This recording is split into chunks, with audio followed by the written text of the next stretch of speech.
Oye, ni aplica ni dice nadie, lo digo porque con tanta gente.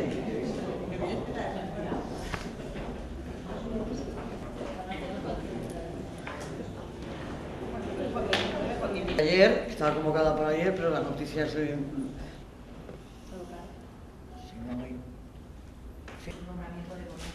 Yo creo que en este momento...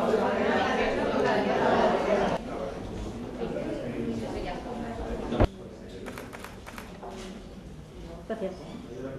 La gran noche de las compras valencianas, la gran noche en la que presentamos la quinta edición, es convirtiendo todo el centro de la ciudad en un espectacular escenario de moda, de creatividad, donde realizar por un día las compras nocturnas en un ambiente festivo, animado por música en directo, por degustaciones, sorteos y desfiles.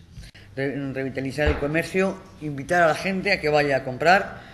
Hoy tenemos unos magníficos datos de la situación de empleo, independientemente de que con todo todavía lo que hay de paro no podemos estar satisfechos, pero que tengamos casi 200.000 personas más afiliadas a la Seguridad Social es uno de los temas más importantes que debemos tener. Creo que Valencia es una de las ciudades que más logra facturar en este tipo de actividades de las ciudades de España.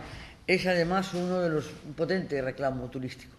Y el turismo es esencial, es clave para todos nosotros y por tanto lo que queremos es esta campaña de promoción para la ciudad de Valencia. Creo que estamos realizando una importante labor de difusión del evento a través de las páginas web o de elementos publicitarios y en definitiva de lo que se trata, bueno, para ayudar y para coadyuvar a que haya más actividad, nosotros cortaremos algunas calles para que esa noche el tráfico, desde las 8 hasta las 12, que es el horario especial del Shopping Night, ¿no?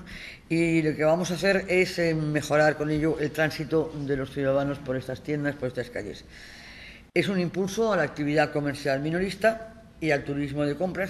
Tengas en cuenta que hay visitantes que eligen la ciudad donde van precisamente por las compras también y que probablemente en Valencia el porcentaje de gasto del turismo, el tercero, es el de las compras. El primero es el alojamiento, creo, el segundo la restauración y el tercero las compras, ¿no?